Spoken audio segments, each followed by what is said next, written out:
ay may mga ngiti sa labi. Ano po? Bakit kaya hindi mawala ang mga ngiti sa labi?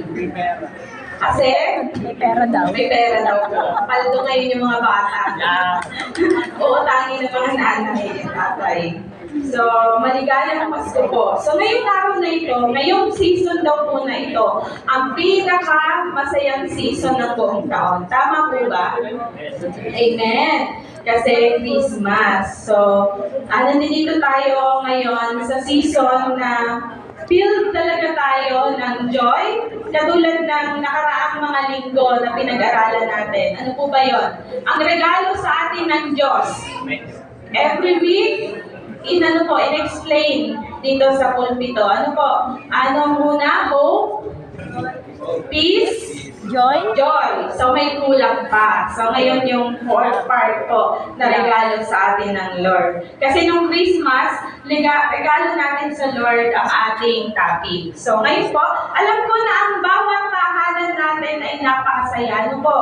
Kasi maraming reunion, nagkasama-sama, at ang ating puso ay punong-puno ng gala, maging ang ating mga bulsa. Meron naman pong ibang nawalan, no? Pero sabi nga dyan, ang ating tahanan ngayon ay punong-puno ng blessing. So, paano naman po kung may isang nagse-celebrate na nasa ospital, ano po? Narinig ko sa balita kagabi na sabi daw po ng dalawang doktor, ang pinaka-maraming tawag ngayon sa hotline nila sa ospital ay mental health.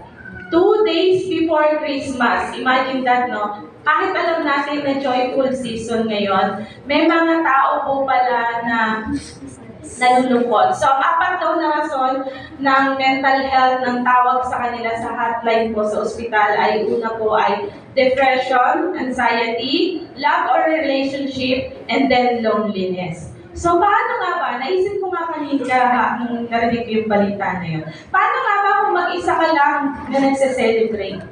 Paano kung OFW ka? Ano po? Paano kung may karamdaman ka? Paano kung mag-isa ka lang? Paano kung namatayan ka? Paano mo isi-celebrate ang Pasko? Hindi po ba? So, ganito rin po.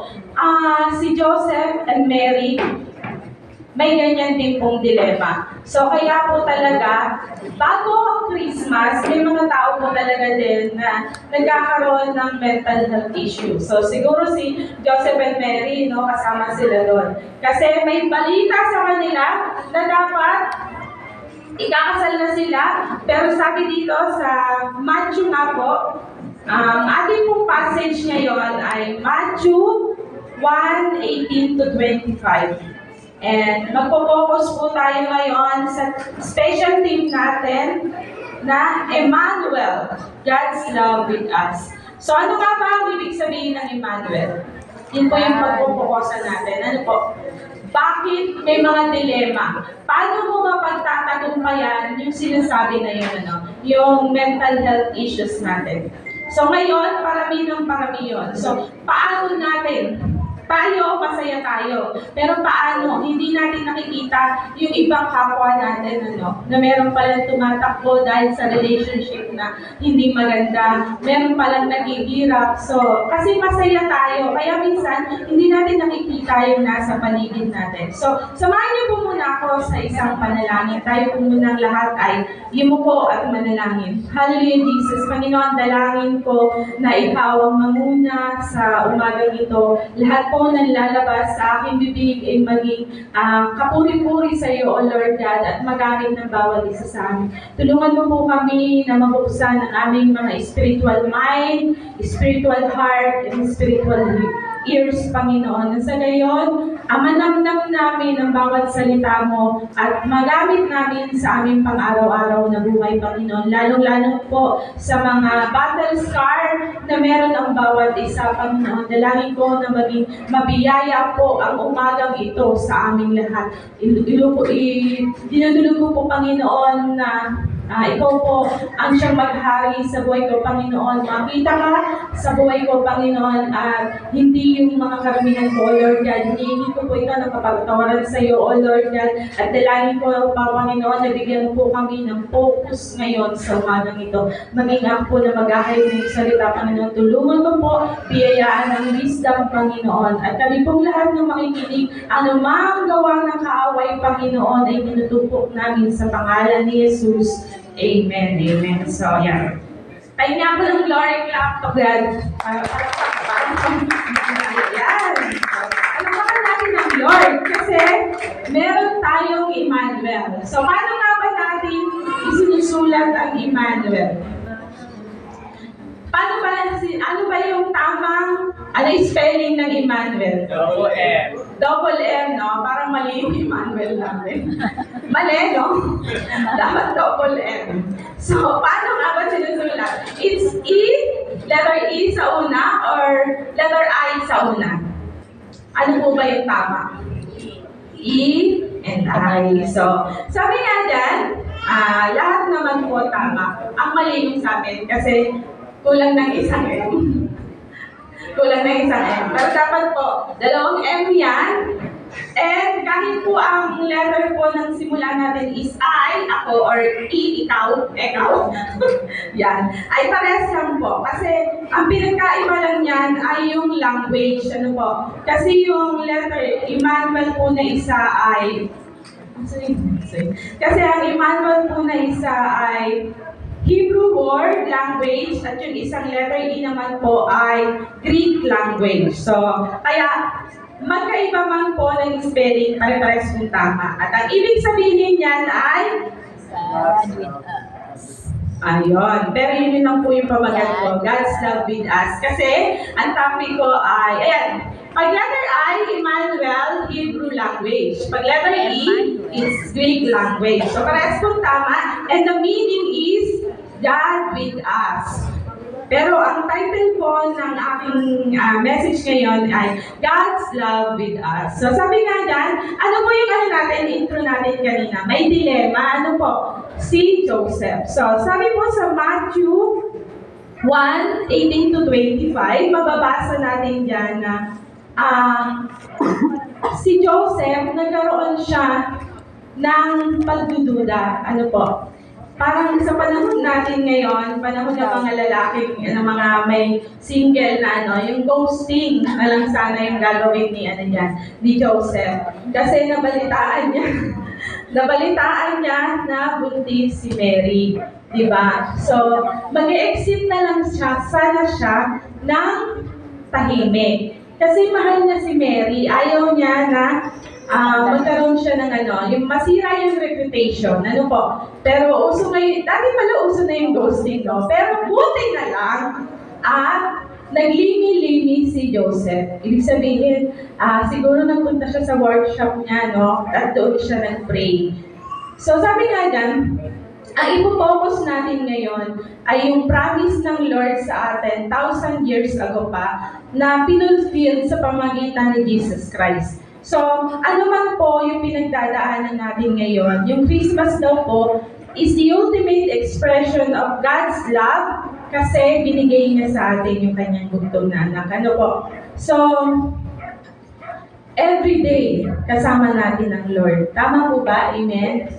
Nalulungkot ka man ngayong Pasko kasi walang jowa.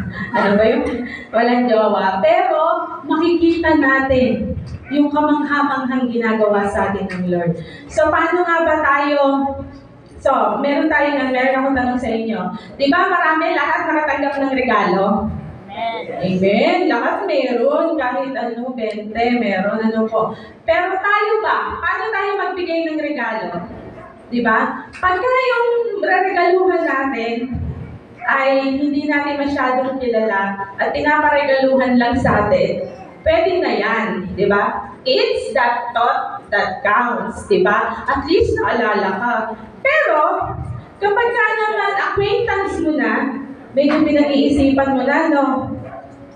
It's that thought that counts pa rin kasi naalala ka. Pero, aminin niyo po, paano mahal na mahal niyo sa buhay, yung re-regaluhan niyo, anong binibigay niyo? The best maganda. At nagugustuhan nung nireregaluhan mo. Bakit? Kasi kilala mo siya. Kilala mo kung ano yung gusto niya. So kapag kami nagregalo po sa inyo na natuwa kayo, ibig sabihin, close kayo nung nagbigay. Kasi minsan hindi na nga sinasurprise eh. Talagang mini-wish list na. O, itong regalo mo sa akin Di ba? Hindi, regalo pa ba tawag doon? Kapag force ano na yun no? Yung, ito regalo mo sa akin kasi wala ka nito di ba? Pero, pagka close na close mo, di ba gano'n na regalo? Ang Lord po, hindi gano'n, hindi katulad natin. So, God's love is unconditional. Tayo, pag nagmamahal at nagre-regalo at nagbibigay, may kondisyon. Ano po? O, taas ang kamay mga single. Anong kondisyon mo pag maghahanap ng jowa? Di ba? Dati nung dalaga pa ako talagang tall, dark, and handsome. Pero pag nag-love na, di ba nawawala na minsan yung tall, nawawala na rin yung handsome, dark na naiwan. Pero pwede pa rin, di ba? Pero sabi nga dyan, God's love is unconditional. Sabi po dyan sa Matthew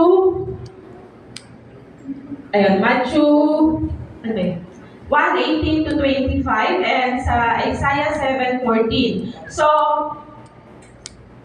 yung God's love, hindi siya based sa human merit natin. Hindi tayo minahal ng Lord kasi matalino ka. Ay, kasi magaling tong si ate Pansinin nyo, si Joseph, because Joseph, her husband, was faithful to the law and yet did not want to expose her to public disgrace, he had in mind to divorce her quietly. So, pinili ng Lord si Joseph. Bakit kaya si Joseph ang pinili ng Lord na maging earthly father ni Jesus? Di naman siya king. Di naman siya high priest, di ba? Hindi naman siya well-known. Actually, ito nga lang natin siya mababasa na talagang profound yung pangalan niya. Hindi katulad nila David. Ano po? Ang haba ng ano niya sa Bible. Pero si Joseph, yan lang ang ano niya. Naging tatay siya. And after that, wala nang ano sa kanya, wala nang masyadong kwento. Ano po? Hindi natin alam kung namatay siya during Jesus na yung pinapako na sa krus. Kasi si Mary na lang nandun Diba? So, makikita natin na ang Diyos, wala siyang pinipili. So, sabihin mo sa katabi mo, walang pinipili. Lord, kasama ka sa unconditional love ng Lord. So, kaya, huwag kang malungkot. Ayan, smile na. Kasi, love tayo lahat ng Lord. So, yun sabi nga dyan, kahit si Joseph ay, ano po ang trabaho ni Joseph? Carpenter, diba? Pero usually dati, puro shepherd ang pinipili ng Lord. Ngayon, parang medyo na siya, nag-evolve na, carpentry na. So, sasabihin natin, ba't kaya carpenter? Diba? Makikita natin sa manang muli, ba't carpentero nga ang pinili ng Lord? Ano po? So, yung response ni Joseph sa pregnancy ni Mary, siyempre, tao lang, di ba? Lahat naman tayo, ganun no? Pagka yung pinag-uusapan na, magdidesisyon ka kaagad, ay, iiwan ko na to. Kasi buntis na pala di ba? Kakasal kami, mas buntis na siya. Pero sabi nga dyan, nagtiwala si Joseph, di ba? So, walang pinipili ang Lord kung sino ka man ngayon. So tayo po palang lahat nandito ngayon kasi pinili niya tayo na mahalin. So napakabuti ng Lord. So number 2, God's love is powerful and personal. Paano siya naging powerful and personal? So, at pwede rin pong creative, sobrang creative ng Lord talaga sa mga buhay natin. Makikita natin yan kapag meron na talaga tayong personal relationship sa Kanya. So sabi nga, paano siya naging powerful? Imagine mo, sa panaginip, magdadala siya ng anghel. Ano po?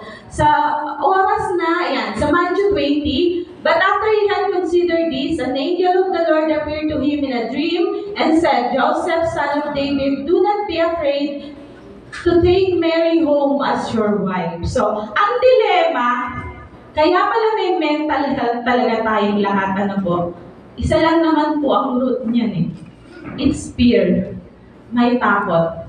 May takot tayo sa mga darating na panahon. May takot tayo sa mangyayari, di ba? May takot tayo kung ano yung account nito, kung anong mangyayari. So yun po, di ba, ang dilema talaga.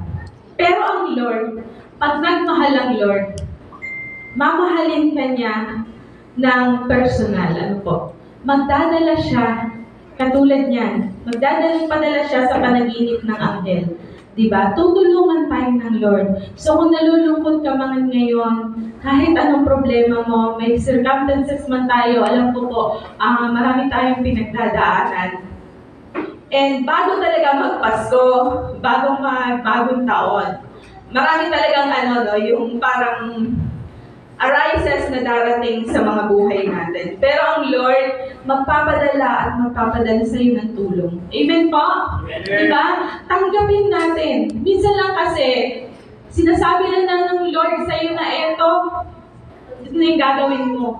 Pero minsan hindi natin tinatanggap, ano po. Katulad niyan, sinabihan niya si Joseph, diba? So sabi niya dyan, intimate siya kasi alam ng Lord kung anong pangangailangan mo. Alam ng Lord na nag-iisip na si Joseph na i-ghosting si Mary. Pero pinadala niya ng anghel. Hindi, wag mong gagawin yan. Kaya di ba minsan, totoo yun na may papadala sa atin ng Lord. O, yung katabi mo. Anghel, minsan magiging anghel yan. Anghel. Matawa si Rosan. Anghel siya, di ba? O, yung katabi niyo po, minsan yan ang ginagamit ng Lord, di po ba? Para yung mga problema natin gumaan. So, amen po, no?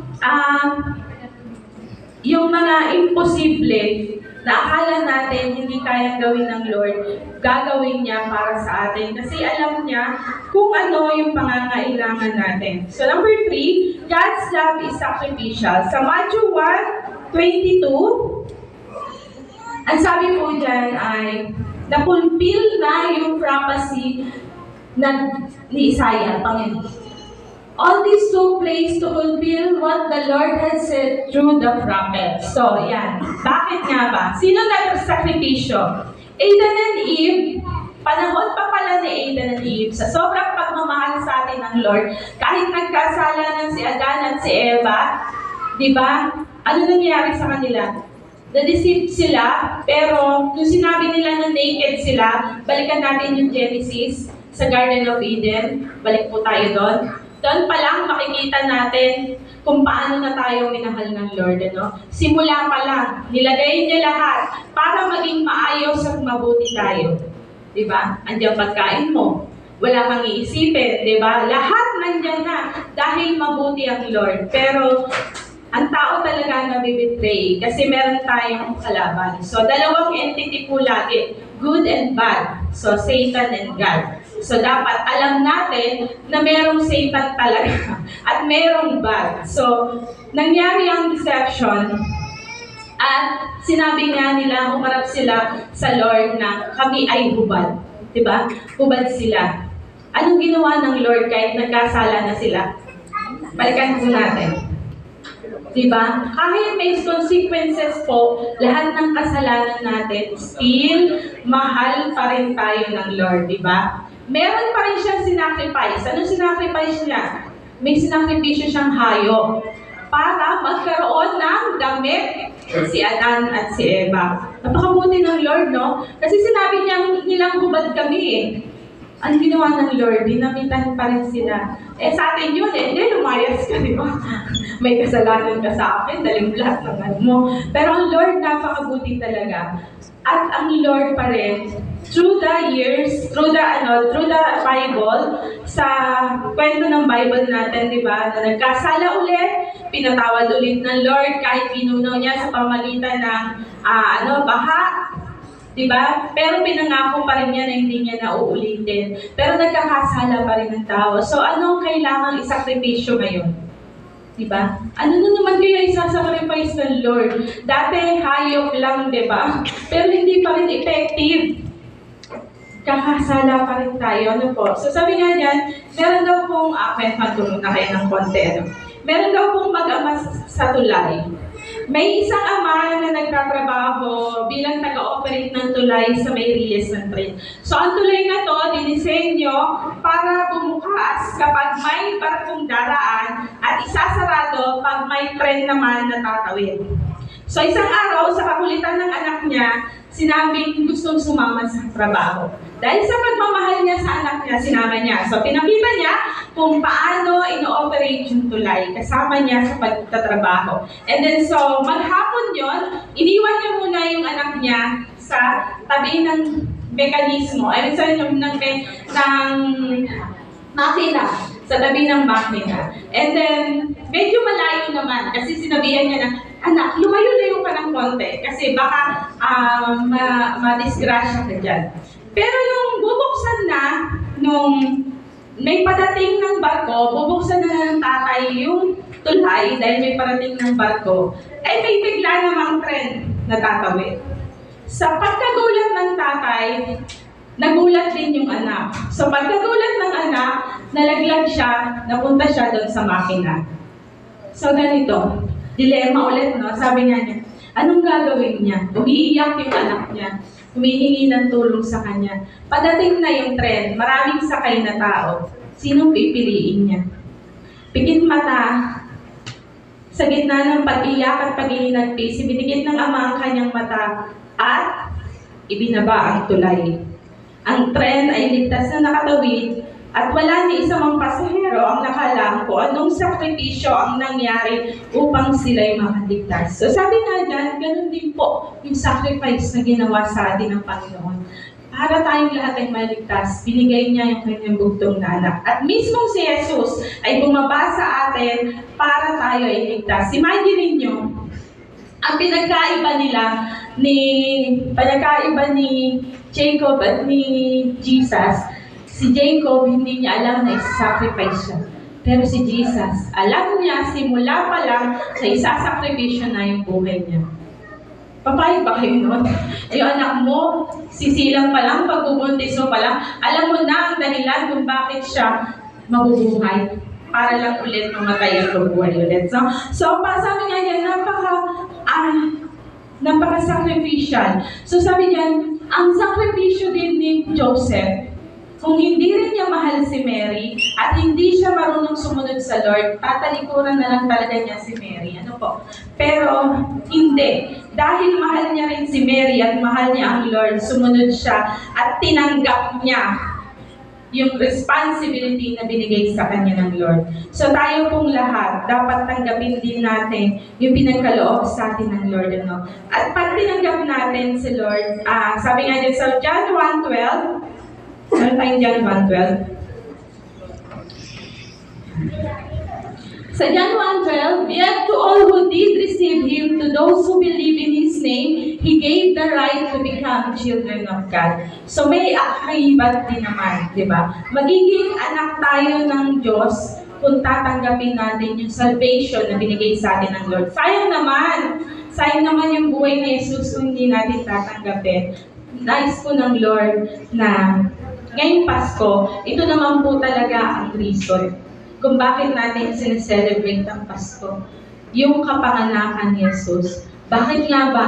Napakalaki na effect niyan sa mga buhay natin. Dahil siya ang magliligtas sa atin. So sabi nga dyan, kung ano man po yung nangyayari sa atin ngayon, alam ng Lord. At kaya niyang i-sacrifice. Diba? Anak man niya. Inano niya yung pain. In-endure niya yung pain. Diba? Nagkaroon siya ng emosyon. Minsan sinabi pa nga ni Jesus na tanggalin mo ang kopang ito, diba? Kasi nasa laman siya. Pero kung mahal mo ang Lord, tatanggapin mo, diba? Sabi nga niya, kung magtitiwala tayo sa Kanya, tanggapin natin siya bilang ating tagapagligtas, diba? Magkakaroon ng pagbabago. Sabi nga, ang gusto ng Lord talaga, sobrang pagmamahal sa atin ng Lord, simula pa lang, ayaw niyang malayo tayo sa Kanya. Kaya, binaba niya yung kanyang anak, diba? para magkaroon ng tulay. Kaya di ba lagi pag salvation tulay? Kasi si Jesus po talaga ang maglalapit sa atin sa Diyos. Kasi sobrang layo eh. Sobrang layo na dahil sa mga kasalanan na nagagawa. Pero tayo, nilalapit at nilalapit tayo ng Lord. So number 4, at ito ang main point po natin, Emmanuel, God with us. Sabi po yan sa Matthew 1:23. God is with us. So, ang ganda, no? God is with you. Every day po, nasa atin ang Lord. Amen? Amen po ba? Yan. So, napakaganda ng promise ng Lord sa atin, no? Gusto ng Lord na may experience natin yung love palagi na meron sa atin. Ano po? So, sabi nga dyan, meron daw pong mag-ama na sabi ng anak, gusto na niya maging matatag na tao, matatag na lalaki. So sabi nga, sige, sabi ng tatay, kung talagang matapang ka na at gusto mong maging matatag, dinala niya ito sa gubat at naupo sa isang upuan. Ang sabi niya sa anak niya, umupo ka dito hanggang magdamag, pipiringan kita, huwag mong aalisin, tapos hindi ka dapat iiyak, hindi ka hihingi ng tulong at hindi mo aalisin ang piring hanggang sumikat ang araw. Kung malampasan mo ito, matatag na daw siya. Imagine mo naman, iwan ka ng tatay mo doon sa gubat at paupuin ka na nakapiring. Di marami siyang naririnig na ingay. Di ba pag gano'n, pag nakapikit tayo, nakarinig tayo, mag-break out na tayo. Kasi baka atakihin tayo, di ba? Pero inisip niya na maging matatag. Hindi siya gumalaw, tapos hindi niya tinanggal yung piring niya. Naupo lang siya. Tapos kasi gusto niya talagang ipagmalaki ng tatay niya. Gusto niyang masabi talaga sa tatay niya na, lalaking-lalaki na po ako at kayang-kaya ko nang tumayo. Diba? Kahit gaano karaming burden yan. So, magdamag nakapiring siya at marami siyang naririnig na ingay. Natatakot siya, baka siya atakihin ng mga hayop. Hindi niya tinanggal. Pero nung tinanggal na lang niya, nung umaga na, merong liwanag na pumapasok sa mata niya. So siguro sabi niya, umaga na, kailangan ko nang tanggalin. So tinanggal niya yung piring niya. At pagkatanggal ng piring niya, nakita niya sa tapat niya, sa tabi niya pala, ay tapat, sa tapat niya, yung tatay niya. Nakaupo lang din pala doon, magdamag. Nakatingin lang sa kanya. So ganyan ang Lord sa atin. Minsan akala mo wala siya. Pero nandyan lang. Tanggapin lang po natin yung mga pinadadala niya. Kaya nga po, kailangan tayo mayroong close relationship para makita natin na ang Lord ang nagpapadala sa atin. Ano po? Ang Lord ang gumagabay sa atin. Kasi paano natin malalaman? Kasi minsan nai-ignore natin. Ano po? Pero ang Lord po talaga, kahit sino ka pa, gagabayan ka niya at hindi ka niya iiwan. Magtiwala ka lang. So, mahalin po natin yung ating mga buhay. Ano po, minsan nga, yung mga ibang nakakausap ko na sinasabi mo, walang kwenta yung buhay ko. Sabi ko, may kwenta ang buhay kasi tingnan mo yung mga taong nakapaligid sa'yo. Minsan nagiging selfish, na hindi ganito na lang kasi buhay ko. Pero hindi mo nakikita yung mga taong nagmamahal sa'yo. Tingnan po natin ang pagmamahal sa atin ng Lord. Marami tayo, meron tayong pamilya na binibigay sa atin. So, meron lagi siyang paraan para ipakita na Emmanuel, God is with us. Walang-wala ka ngayon. May biglang darating na kahit minsan sa pamasahe, magkulang ka, may bigla kang makikilala. O yan ka, sabay ka na. Makabuti ng Lord, diba? Kaya minsan na-ignore natin yung maliliit na miracle na ginagawa sa atin ng Lord. Kasi lagi natin hinahanap sa Lord yung malaking milagro, diba? Gusto natin laging bongga yung milagro ng Lord eh. Gusto natin laging gawin mong wine yung tubig. Palaging ganun kasi na-expect natin milagro eh. Diba? Pero ang Lord, gumising tayo sa umaga ng ligtas. Gumising ka sa umaga na katabi mo si Gabi. Gabi Concepcion ba? Gumising ka sa umaga na pagdilat ng mata mo, nakikita mo si Piolo. Siyempre natin, pag mahal talaga natin, di ba? Nagiging mukhang artista, di ba? So sabi nga dyan, Just because you can see God, doesn't mean He is not there. Diba? So, ang buhay ni Jesus, ang pagkapanganak niya at ang buhay niya ay naging sakripisyo para tayo laging lumapit sa Lord, di ba? Yung mga healing and brokenness, yung mga relationship natin na nasisira, ngayong Pasko, naaalala natin ito. Ano po? Kasi mas maaalala natin ang Pasko na Emmanuel, God is with us, and na ang Lord laging nandiyan sa promise niya. So, ano nga naman po ang balik natin dahil nalaman natin yung mga love ng Lord sa atin. Alam mo naman, alam mo lang mahal ka ng Lord, uupo ka lang dyan. Alam mo na mahal ka ng Lord, nandyan ka na lang, wala pang gagawin. Wala po ba tayong gagawin? Ngayong alam na natin na hindi tayo nag-iisa. Diba? Dapat meron tayong gagawin. Ano po? Challenge mo sa ating lahat ngayon na dahil nalaman natin kung gaano tayo kamahal ng Lord, dapat marunong tayong magbalik. So, sabi nga dyan, God's love transforms lives. So, kailangan na-transform ka rin. Diba? Kung talagang tinanggap mo si Jesus, kung talagang na-born again ka, natatransform yung buhay mo. Amen? Ayan! Nagiging ka na. Kung dati ko si Bumblebee, hindi lang mga cartoons, hindi ako makaalala ng cartoons. Yun. Kung dati ikaw yung mga Encantadia, ayan. So sabi nga, natatransform ka, pero hindi ganong transform ang gusto ng Lord. Diba? Kasi yung pagmamahal sa atin ng Lord, natatransform niya tayo, di ba? Naging obedient sa Matthew 1:24-25.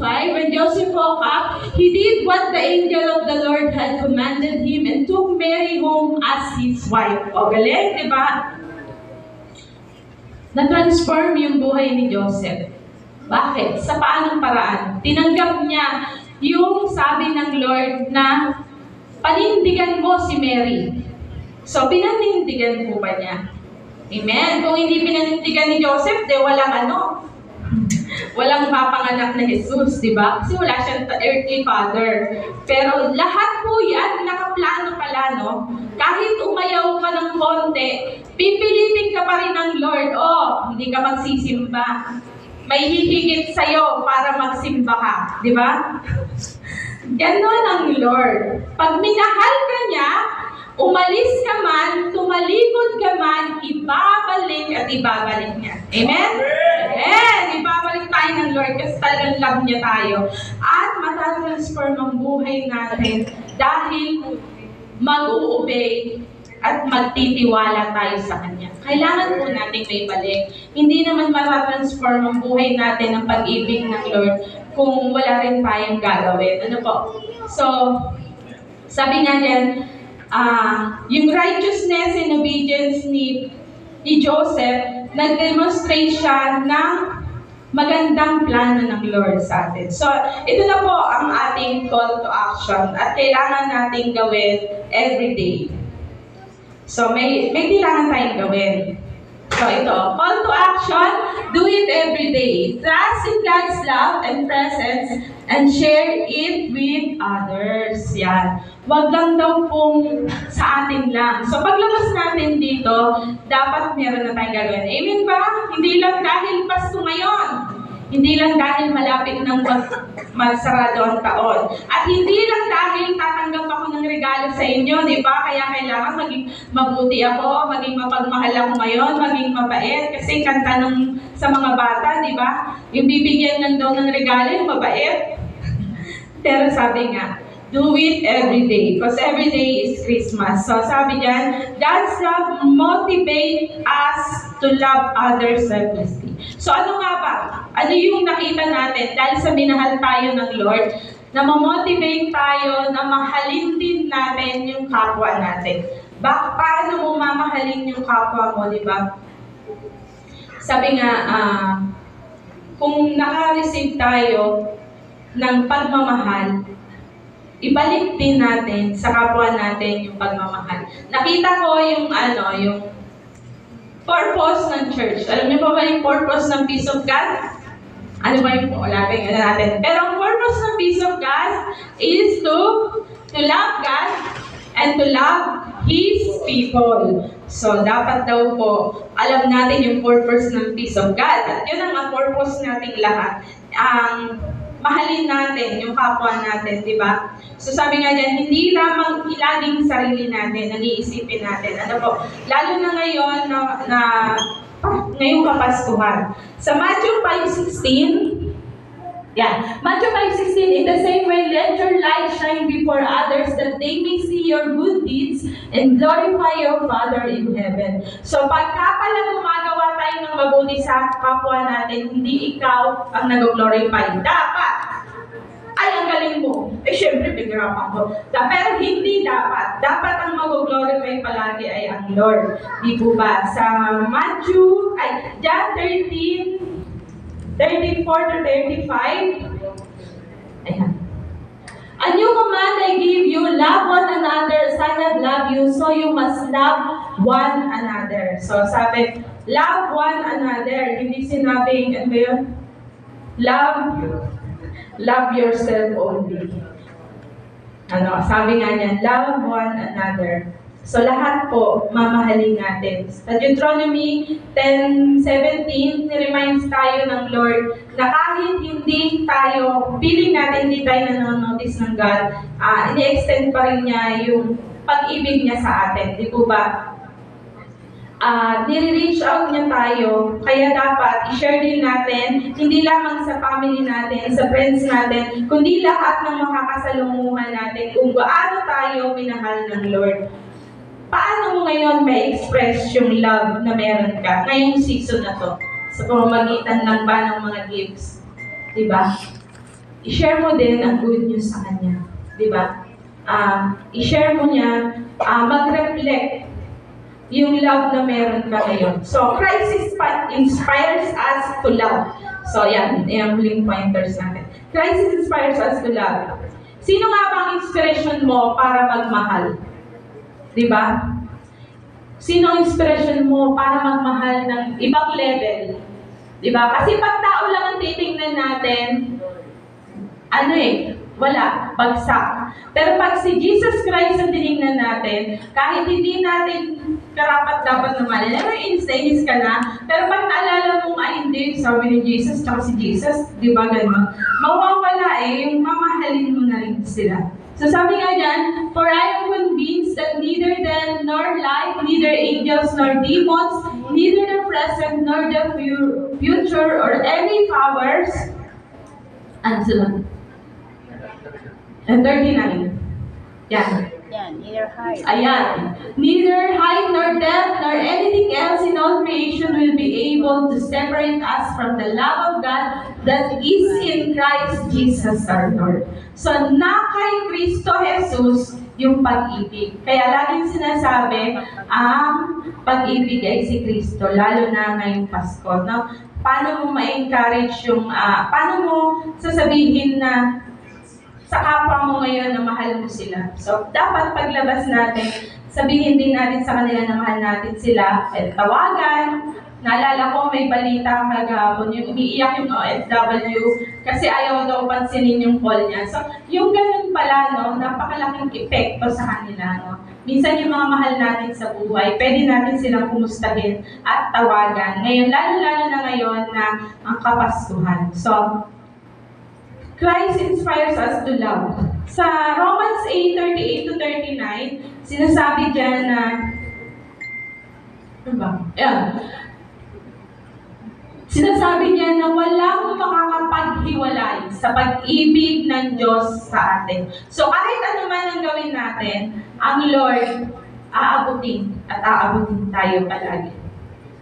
Kung ano man po yung mga experiences natin these past few years, these past few months, di ba, maglimi-limi po tayo at makikita natin gaano kabuti ang Lord sa buhay natin simula January hanggang ngayon. So matatapos na po yung week na to, gusto ko na isipin nyo kung gaano kabuti ang Lord sa mga buhay niyo.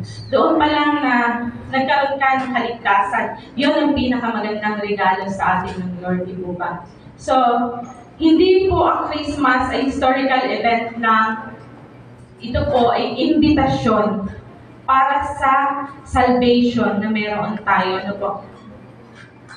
Ang Lord po, laging nandyan para sa atin. At hindi lamang para sa iyo, para sa lahat.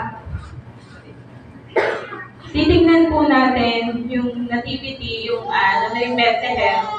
Diba? Makikita natin nandun si Joseph and si Mary. Pero hindi pwedeng mawala yung parents, ano po. Pero hindi pwedeng mawala yung sanggol sa sabsaban. Ano po? Kasi yun ang nagbigay sa atin ng salvation. Ano po? Iyon po ang dahilan bakit may Christmas. So, kaya natin siya pinagdiriwang kasi nga dahil kay Kristo. And in Emmanuel, yun po ang gift sa atin ng Lord. Kasama sa pagsilang kay Jesus, kasama doon ang pag-ibig sa atin ng Diyos. So, kung Savior mo si Jesus ngayon, sana in the future, nandito pa rin tayo at mananatili. Yan. Gaano nga ba siya ka-faithful sa iyo ngayong taon? Nakita mo na nga ba yung purpose mo? Na-realize mo ba kung gaano ka kamahal ng Lord sa mga sandaling ito? Gumagamit siya ng mga tao, gumagamit siya ng pagkakataon, gumagamit siya ng sitwasyon para maalala natin na God is with us, di ba? Palagi natin tinatanong, nakikita kaya ako ng Lord? Yes, nakikita ka ng Lord. Eh siya, nakikita mo ba? Yung pala yung tanong no? Nakikita ba natin ang Lord? So number 2 is, does He care? May malasakit kaya sa akin ng Lord? Siyempre meron. Malapit ba ako sa Diyos? Ang Diyos, walang question yan. Lalapit at lalapitan ka niya. Pero ang may question kung tayo ang lumalayo sa Kanya. So, sabi nga dyan, yung pagkabuhay ni Jesus, ito po yung pinakamahalagang dahilan at invitasyon sa atin para magmahal din po tayo ng kapwa natin. So sabi nga ngayon, habang sineselebrate natin ang Christmas, magse-say goodbye na tayo sa taon na to. Goodbye 2025 na, no? Mga ilang days na lang.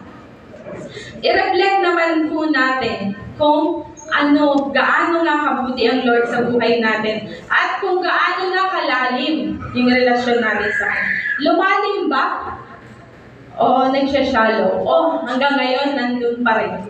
Nasa getting to know you Jesus pa rin. Sana naman meron na tayong intimate relationship. Yan ang dapat maging goal natin next year. Magkaroon ako ng mas malalim na relasyon sa iyo.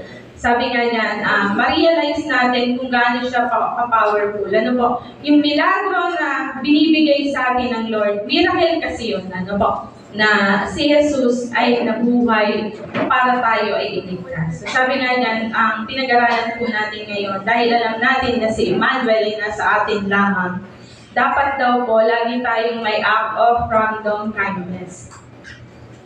Yan. Next. Yung huli na tayo. Yan. Sabi diyan, bless someone not just on Christmas but every day with an art. Ano daw nga po yung art? Act of random kindness. So sabi sa John 3:16, because of God's great love, He gave His only Son. Alam niya kung anong limitations natin and alam din po niya na kung ano ang mga pangangailangan natin. Ano po? Ngayong Christmas po, may we remember that the greatest gift isn't found, ang talagang regalo po sa atin ng Lord ay hindi natin talaga makikita sa Christmas tree, kundi sa krus ng Kalbaryo. Ayan po. Titingnan lang din natin ang krus kasi yan po ang malagang magpapaalala sa atin kung gaano tayo kamahal ng Lord. Yan. Sabi po sa panghuli, God's love can transform our mistakes into something beautiful. Magkamali man tayo, gagawa ang Diyos ng paraan para tayo ay maligtas. So, accept God's love and share it with others. So dapat po, walang malungkot. May malungkot pa bang taga-piece of God? Wala! Kasi love tayo ng Lord. Kung hindi ka man love nung katabi mo at gusto mo siyang mahalin, ang Lord, mahal ka na. So tayo pong lahat ay tumayo. Awitin po muna natin yung nais ko po na awitin po natin itong awitin na ito at ipakita natin sa Lord. Maramdaman natin kung gaano siya kabuti sa lahat sa atin.